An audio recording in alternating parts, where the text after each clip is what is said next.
Quelle est la bonne préparation mentale pour un créateur d'entreprise à succès? Je suis Monsieur Jean-Cyr Mekamedep, coach en développement personnel et professionnel, directeur général de la Société de médecine d'entreprise. Bienvenue dans ce deuxième épisode sur la création d'entreprise.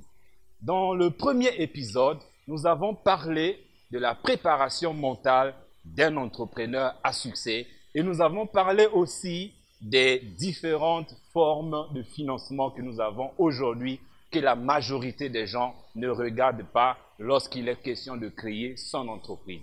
Alors aujourd'hui, je vais vous délivrer un message très puissant et très important. Soyez prêts à écouter des choses que vous n'êtes pas prêts à entendre ailleurs. Je vais parler de la formule du succès dans l'entreprise au 21e siècle. Les recherches ont démontré aujourd'hui que pour réussir dans le monde de l'entrepreneuriat, vous avez besoin de 80% de bonne préparation mentale et de seulement 20% de bonnes techniques et de bonnes stratégies. Et vous venez de découvrir que réellement, il y a un travail très important et un travail de fond à faire dans sa préparation mentale et surtout dans le siècle d'aujourd'hui, là où on n'a même plus besoin des amateurs dans le monde des affaires et on a besoin des vrais professionnels. Donc je disais 80% de bonne préparation mentale. Et pour que vous ayez une idée de ce que je veux dire quand je parle de bonne préparation mentale, je vais vous parler d'un certain monsieur qui s'appelait Walt Disney. Voilà un monsieur qui veut lancer un parc d'attractions dans un désert. Et il a fait son projet et il est allé visiter banque après banque. La première banque n'a pas accepté de financer son entreprise. La 10e banque n'a pas accepté de financer son entreprise. La 100e banque, je vous le dis, n'a pas accepté de financer son entreprise. Et il a continué encore et encore jusqu'à ce que c'est la 303e banque qui a accepté de financer son entreprise. Et aujourd'hui, nous avons des parcs les plus visités au monde aujourd'hui. Qu'est-ce qu'il faut faire pour arriver à ce niveau? Il y a d'abord un travail de nettoyage mental et de psychologie qu'il faut faire. Lorsque vous êtes un potentiel créateur d'entreprise, vous avez fait un bon business plan, mais ce n'est pas encore tout. Si en vous, vous avez encore des craintes, des doutes, des incertitudes, des inquiétudes, alors sachez que vous n'êtes pas encore prêt à réussir dans le monde de l'entrepreneuriat. Et lorsqu'on parle de attitude mentale positive, il est question de quoi? Allons un peu aux États-Unis et prenons M. William James.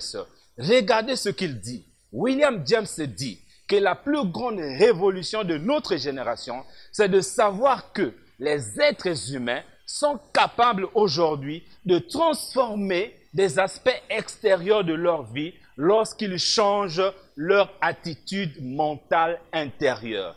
Et ça, c'est la clé aujourd'hui, des amis, si nous voulons réussir, non seulement dans les affaires, mais presque dans tous les plans aujourd'hui.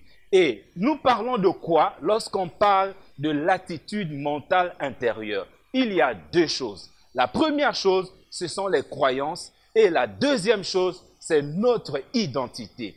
Ce que vous croyez du monde du travail et de l'emploi, ce que vous croyez de l'entrepreneuriat. Si pour vous, entreprendre est un gros risque, sachez que vous donnez là un message à votre cerveau et votre cerveau donne le même message à votre inconscient qui va se mettre à vous bloquer. Ça, c'est ce que la majorité des gens n'arrivent pas à comprendre. Il suffit simplement de faire un switch, de changer. Au lieu de voir que le monde de l'entrepreneuriat est un monde qui est rempli de risques, mais rendez le monde de l'entrepreneuriat meilleur. Ça semble comme un petit jeu de petits enfants. Mais je vous dis, si vous comprenez ce concept et vous le mettez en application, ce sont des miracles qui vont se produire dans votre vie. Ne me faites pas du tout confiance. Ne croyez pas à ce que je suis en train de vous dire, mais je vous supplie, testez. À partir d'aujourd'hui, changez vos réglages mentaux. Formatez votre disque dur intérieur et mental. Voyez les choses autrement. Croyez que vous êtes capable et vous allez le faire. Si les gens ne réussissent pas à créer leurs entreprises aujourd'hui, le premier problème, c'est au niveau psychologique. J'en ai rencontré tout un tas de créateurs d'entreprises avec des bons projets, mais parfois j'ai pitié parce qu'ils n'ont jamais appris la science de la psychologie mentale. Ça ne s'apprend pas à l'école. Le peu de psychologie que vous avez fait à l'école ne vous a pas montré comment changer votre vie en un claquement de doigts, simplement en réglant sa manière de croire les choses. Croyez que vous pouvez. La confiance en soi, c'est une vertu qui n'a pas de prix si on veut réussir en entrepreneuriat.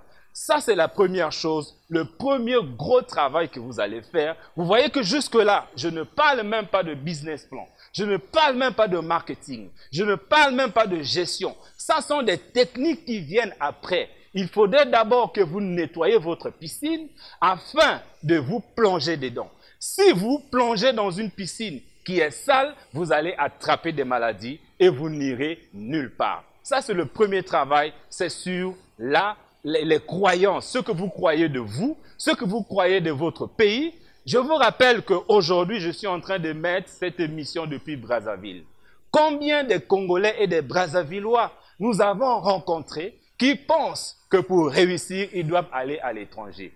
Les amis, dès aujourd'hui, nous devons savoir, nous devons être conscients que d'abord, la réussite dépend de nous. Ça dépend de ce que nous croyons, ça dépend de nos certitudes.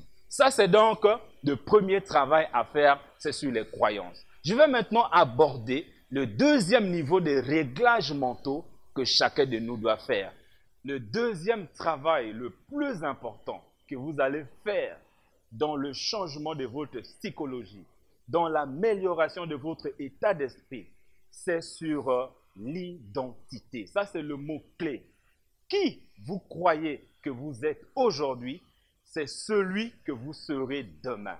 Aujourd'hui, vous croyez que vous êtes un amateur dans le monde des affaires, c'est celui que vous allez devenir demain dans le monde des affaires.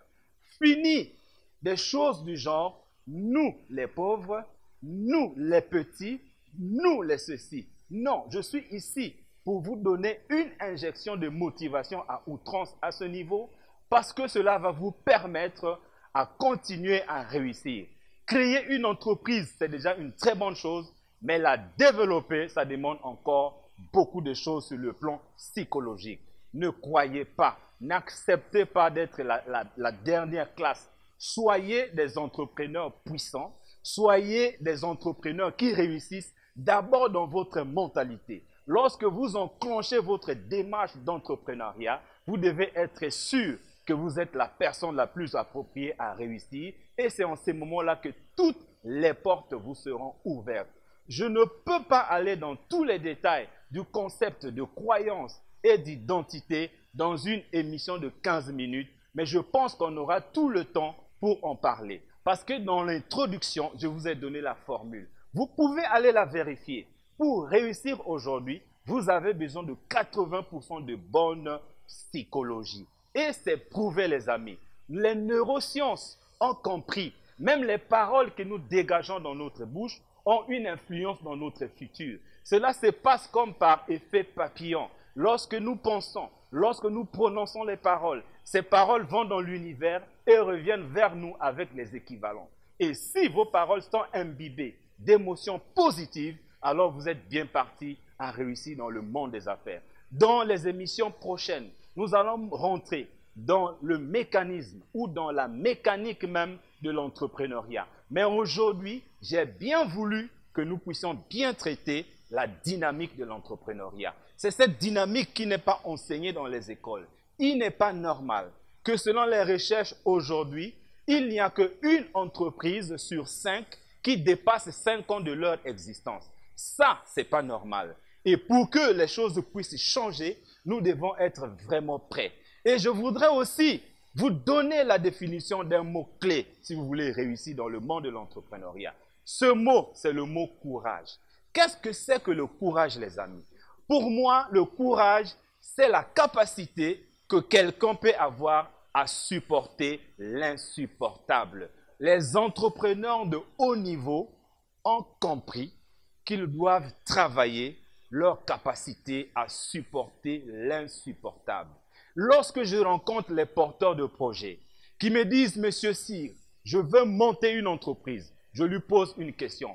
Est-ce que tu es réellement prêt pour que je ne sois pas, pour que je sois sûr que je ne suis pas en train de perdre mon temps avec toi? Lorsqu'il m'accepte, lorsqu'il me dit oui et je lui pose une deuxième question. Qu'est-ce que tu es prêt à perdre pour gagner ce que tu dois gagner en tant qu'entrepreneur? Voilà la question clé, les amis. Il n'y a pas de mauvaise activité commerciale ou entrepreneuriale, mais il y a plein de mauvais entrepreneurs. Et ça fait toute la différence du monde.